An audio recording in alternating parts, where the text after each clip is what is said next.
अस्सलाम वालेकुम। Shakeel Awan journalist official YouTube channel में मैं आपको खुश आमदीद कहता हूँ। कबूतर आज बहुत सारी खबरें लाया, लेकिन सबसे पहले मैं आज एक ऐसी खबर को शामिल कर रहा हूँ जो कि शेख रशीद साहब साबिक वफाकी वज़ीर दाखिला और फयाजुल हसन चौहान जो साबिक वज़ीर इत्तलात और मुख्तलिफ जेल खाना जात भी रहे, मुख्तलिफ वजारतें उनसे ली भी गई फिर वापस ली भी गई। इन दोनों के दरमियान पकोड़े की बात क्या हुई? पहले ये बताता चलूँ कि शेख रशीद साहब ने अपने भतीजे जो पीटीआई के निशान से एमएनए मुंतखब हुए थे, सज्जाद खान जो नून लीग के थे, उनको हरा के तो उनको अपना जानशीन मुकर्रर किया।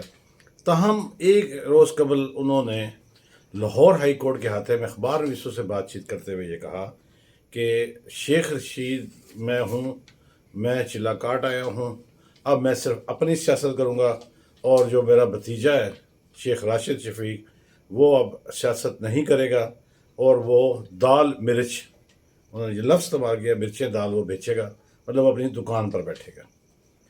हैरानगी नहीं थी कि मैं भी कि उनके चिल्ला गाह में उनके साथ क्या मायदे हुए और चिल्ले के नतीजे में शेख राशिद जो हैं वो दाल और मिर्चें ही बेचा करेंगे। लेकिन अचानक तकरीबन 1.5 दिन के वक्फे के बाद वो उन्होंने एक वीडियो पैगाम जारी किया जिसमें कहा गया कि मैं, क्योंकि मैंने शादी नहीं की, बे औलाद हूँ, शादी नहीं की बे औलाद तो होना ही है, तो मेरा ये बेटा कोई नहीं है, तो मैं शेख राशिद शफीक को जो कि भतीजे हैं, हकीकी भतीजे हैं, उनको उन्होंने डिक्लेयर किया अपना बेटा। एक तो ये हो गया कि जो उनके मरने के बाद जो जायदाद है वो शेख राशिद शफीक के पास है कि ला वो डिक्लेयर करके जा रहे हैं, तो ऐसा ही है। तो उन्होंने कहा ये मेरे सियासी जानशीन भी होंगे। अब पता नहीं चिल्ला गाँव में जो दाल और मिर्चें बेचने वाली बात वो ज़्यादा अहम है या जानशीन होने वाली बात अहम है। दोनों के दरमियान जो फ़र्क था वो अचानक तब्दील हुआ, पता नहीं वो चिल्ला गाह से हुआ या उनकी सियासी सोच थी या ख़ानदान में कोई ऐसी इस बात पे कोई रेजिस्टेंस हुई, तब जाके ये उन्होंने डिक्लेयर किया। मैंने अपने कबूतर की ड्यूटी लगाई है कि वो अंदर की बात लेकर आए, लेकिन फिर इसको फिर हम बाद में शेयर करेंगे। लेकिन साथ ही फयाजुल हसन चौहान साहब जो कि रावलपिंडी, दोनों का हल्का एक ही है, ऊपर वो एमएनए और नीचे ये एमपीए थे। और जब इन्होंने पीटीआई के प्लेटफॉर्म से, उन्होंने अवामी मुस्लिम लीग प्लेटफॉर्म से, लेकिन पीटीआई के प्लेटफॉर्म से 2018 का इलेक्शन लड़ा, तो शुरू में क्योंकि फैज़ल हसन चांद साहब ने जो लोग रावलपिंडी इस्लामाबाद में या फिर किसी हद तक पाकिस्तान में लोग जानते हैं, उन्होंने कुरान पाक पर हाथ रख कर शेख रशीद के हवाले से कोई ऐसी बात कही थी जिस पर वो खासे नला और नाराज़ थे। और मेरी खुद उनसे जब बात हुई कि भाई हम नीचे जो है जो किसको देख रहे थे, तो उन्होंने कहा मैं फैज़ल हसन चौहान के साथ नहीं हूँ। बाद में फिर उनके साथ हो गए, फिर वो एक पार्टी मेरे रिफ्ट भी रही, फिर बाद में सुलह भी होगी। लेकिन अब पकोड़े वाली बात जो है, देखते हैं कि शेख रशीद को पकोड़े वाली बात जो है वो कितने अरसे में समझ आती है, उस पर उनका रद्द-ए-अमल क्या होगा या अब वो इसका नोटिस किस तरह लेते हैं। क्योंकि फैज़ल हसन चौहान ने उनकी जो वीडियो पैगाम था उस पर उन्होंने तबसरा किया कि शेख रशीद थूक से और पानी से पकोड़े तल रहे हैं, ये उनका जुमला था। और भी उन्होंने बहुत सारे चिल्ले के हवाले से, फिर सियासी साख बचाने के हवाले से, क्योंकि उनका ताल्लुक फयाज चौहान का इस्तेकाम पार्टी से है और उनका ताल्लुक अवामी मुस्लिम लीग से, पार्टियाँ अलग है, लेकिन कल का कोई पता नहीं क्या हो। लेकिन उन्होंने थूक का जो पकौड़ा है, थूक से पकोड़े बनाने को खित्ता पठवार पंजाब में खासा सख्त लफ्ज़ इस्तेमाल किया गया है, उसको खासा बुरा समझा जाता है।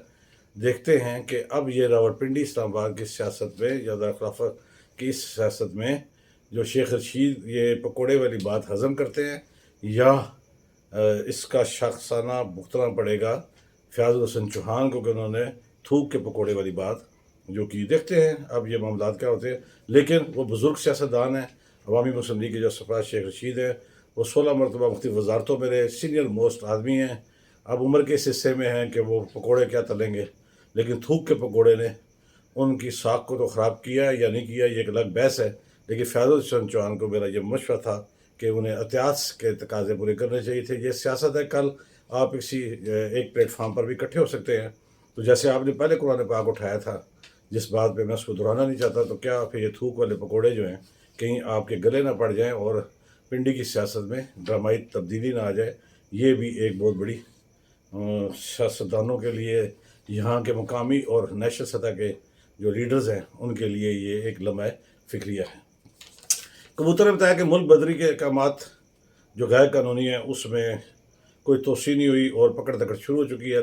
راولپنڈی، اسلام آباد، چمن، کوئٹہ، کراچی، فیصل آباد، پشاور اور بہت سارے علاقوں میں آج سینکڑوں غیر قانونی باشندے، جن میں بالخصوص جو ایسے افغان پناہ گزین تھے جن کے پاس کوئی ڈاکومنٹس نہیں تھے، ان کی پکڑ دکڑ شروع ہو چکی ہے اور انہیں کیمپوں میں منتقل کیا جا رہا ہے۔ ساتھ ساتھ ان کو ملک بدری کے جو فیصلہ ہوا تھا اس کے تحت انہیں ملک سے باہر بھی بھیجا جا رہا ہے۔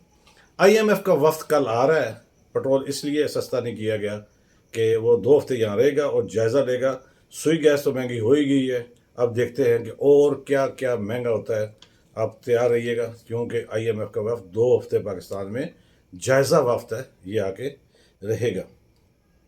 اس سے پہلے کہ میں بات کروں لاہور کی، جس میں خاص طور پر ایسا ایک واقعہ ہے، میں حیران ہوں کہ یہ واقعہ کس طرح آ گیا، نہیں اور وہ بھی چلے اس کو بعد میں شامل کریں گے۔ مری کے واقعے کو کریں گے کہ مری میں جو لڑکیوں کو چھیڑنے کے حوالے سے جب پولیس نے روکا تو مشتعل جو لوگ تھے، جہاں بتایا جاتا ہے، میرے کبوتر کا دعویٰ ہے کہ مقامی لوگوں کی تعداد بہت زیادہ تھی، انہوں نے جو چوکی تھی، جو تھانہ تھا مری کا، اس پہ دھاوا بول دیا اور پولیس والوں کو بھی مارا، ان سامان لے گئے، ان کا اسلحہ لے گئے اور 20 افراد کے خلاف مقدمہ، 8 میں نامزد ہیں۔